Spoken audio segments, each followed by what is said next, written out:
Welcome back to my channel. ఈరోజు మన ఛానల్లో ఒక సరికొత్త రెసిపీ అండి. కేవలం కప్పు గోధుమ పిండితో అప్పటికప్పుడు బ్రేక్ఫాస్ట్గా, డిన్నర్గా, లంచ్గా లేదు అనుకుంటే స్నాక్గా అయినా కూడా ఈ రెసిపీని చేసుకోవచ్చండి. చాలా టేస్టీగా ఉంటుంది, అలానే హెల్దీ అయిన రెసిపీ అని కూడా చెప్పచ్చండి. చాలా బాగుంటుంది. మరి ఏమాత్రం లేట్ చేయకుండా ఇక రెసిపీ విధానంలోకి వెళ్ళిపోదాము. వీడియోలోకి వెళ్ళే ముందు ప్లీజ్ అండి వీడియోకి ఒక చిన్న లైక్ చేయండి. దానికోసం నేను ఇక్కడ ఒక బౌల్ తీసుకొని ఒక చిన్న కప్తో ఒక కప్పు వరకు గోధుమ పిండిని తీసుకుంటున్నాను.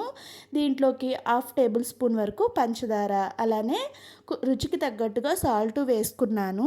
మొత్తం అన్నీ కలిసే విధంగా కలుపుకోవాలండి. ఇక్కడ మీరు పంచదార వద్దు అనుకుంటే స్కిప్ చేసుకోవచ్చు. పంచదార నేను మంచి కలర్ రావటం కోసం వేసుకున్నాను. ఇక్కడ నాకు ఒక కప్పు గోధుమ పిండికి 1.5 కప్పు వరకు నీళ్ళు అయితే పడ్డాయండి. పలుచగా మనం దోశ బ్యాటర్ ఎలా అయితే ప్రిపేర్ చేసుకుంటామో ఇక్కడ అదే విధంగా ఈ పిండిని కూడా ప్రిపేర్ చేసేసుకోవాలి. చూడండి, ఎక్కడ కూడా ఉండలు లేకుండా ఇలా విస్కర్తో మొత్తాన్ని కలిపేసుకోవాలి. ఇక్కడ పిండి బ్యాటర్ అనేది ఏ విధంగా ఉండాలో మీకు చూపిస్తున్నాను చూడండి. ఇలా గరిటె పైన లైన్ గీస్తే లైన్స్ రావాలి. అలా ఉంటే పర్ఫెక్ట్గా ఉన్నట్టండి.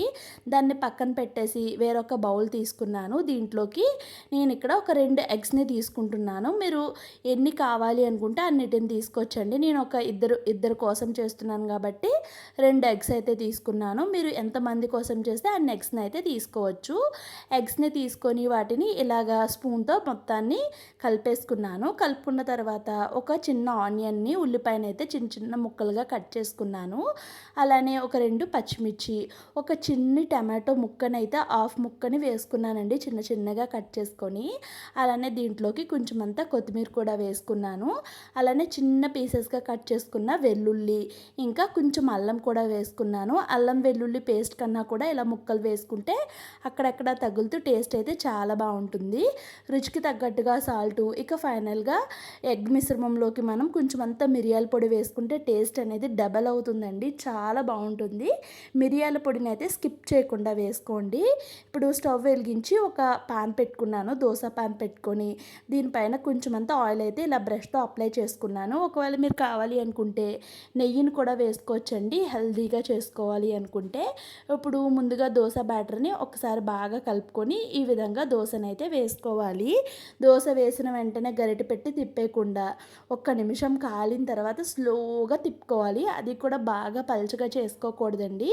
దోశని తిరిగేసేటప్పుడు ఇబ్బంది అవుతుంది. సిమ్ ఫ్లేమ్లో పెట్టుకొని ఒక 2 నిమిషాల పాటు కుక్ చేసుకున్న తర్వాత మనం ఇంకొక సైడ్కి అయితే టర్న్ చేసుకోవాలి. బాగా రెడ్ కలర్లో రావాల్సిన పని లేదండి, లైట్గా మనకి కుక్ అయితే సరిపోతుంది. ఇక్కడ ఇదే ప్రాసెస్లో 2 సైడ్స్ కూడా లైట్గా కుక్ అయిన తర్వాత దీన్ని వేరొక ప్లేట్లోకి తీసేసుకున్నాను.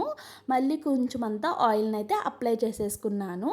ఆయిల్ అప్లై చేసుకొని ముందుగా మనం ఎగ్ మిశ్రమాన్ని అయితే ప్రిపేర్ చేసుకున్నాం కదండి, దానినైతే ఒక 2 స్పూన్స్ అయితే వేసుకొని ఇలాగా నేను వీడియోలో చూపించిన విధంగా రౌండ్గా వచ్చేలాగా స్ప్రెడ్ చేసుకోవాలి. మీరు ఇందులో కావాలనుకుంటే ఇంకా వెజ్జెస్ వేసుకోవచ్చండి. ఒకవేళ ఎగ్ తినని వాళ్ళు ఎగ్ ప్లేస్లో మీరు శనగపిండిని కూడా వాడచ్చండి. చాలా బాగుంటుంది, డెఫినెట్గా ట్రై చేయండి. ఇప్పుడు సిమ్ ఫ్లేమ్లోనే కాల్చుకోవాలి దీన్ని. ఒక సైడ్ మంచి కలర్ వచ్చిన తర్వాత ఇంకొక సైడ్కి టర్న్ చేసుకోవాలి. ఇక్కడ ఇదే విధంగా ఇంకొక సైడ్ టర్న్ చేసి మళ్ళీ వెంటనే తిప్పేసుకొని ముందుగా మనం గోధుమ పిండి దోశనైతే వేసుకున్నాం కదా, దాన్ని వేసుకొని ఇప్పుడు సైడ్కి తిప్పేసుకొని 2 సైడ్స్ కూడా మంచిగా కాల్చుకుంటే చాలా టేస్టీగా ఉంటుందండి. ఇది డిన్నర్గా, బ్రేక్ఫాస్ట్గా, లంచ్గా లేదు అనుకుంటే స్నాక్గా అయినా కూడా చేసి ఇవ్వచ్చండి. చాలా హెల్దీ అయిన రెసిపీ. మీరు కావాలి అనుకుంటే షుగర్ని స్కిప్ చేసేసుకోవచ్చు. మంచి కలర్ వస్తుందని మాత్రమే నేను ఇక్కడ షుగర్ని వాడాను. ఫైనల్లీ రెసిపీ అయితే రెడీ అయిపోయిందండి. ఈ రెసిపీ మీకు ఎలా అనిపించింది అనేది ఖచ్చితంగా కామెంట్ సెక్షన్లో కామెంట్ చేయండి. అలానే వీడియో నచ్చితే ప్లీజ్ అండి వీడియోకి లైక్ చేసి మీ ఫ్రెండ్స్ అండ్ ఫ్యామిలీ మెంబర్స్కి షేర్ చేయండి. మీకు టైం కుదిరినట్టయితే ఇంకా మంచి మంచి రెసిపీస్ ఉన్నాయండి, వాటిని కూడా చూసేయండి. Thank you so much for watching my channel friends. Bye bye.